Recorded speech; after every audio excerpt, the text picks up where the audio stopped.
Oshna, o'zi majbur qildi. Keldingmi? Aziz. Nima qilib qo'yding? Qo'lmi? O'libdi-yu. Men qamalaman. Men yo'qman deyapti.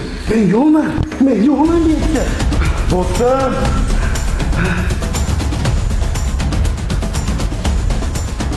Alo. Xo'shni. Shuhrat. Ofisga. Tez yetib kel. Xo'p, ketdim. Keldingmi og'ayni? Oshna, majbur bo'ldim. Sendan iltimos. Yolg'iz onam bor, qamalib ketib qolmay. Iltimos sendan, bo'yningga ol oshna. Yo'q, farzandlarim bor. Oilam bor, o'zing javob berasan.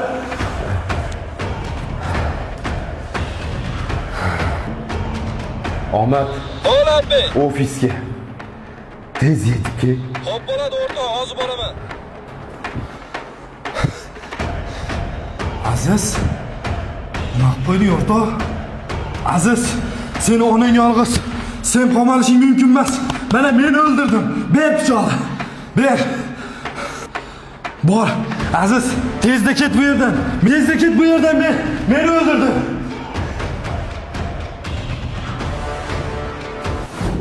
Yaqin do'stlari bilan ishlashlik baribir boshqachada.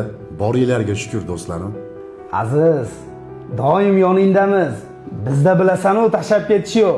Oxiriga do billamiz. Biz ham yoningdamiz do'stim.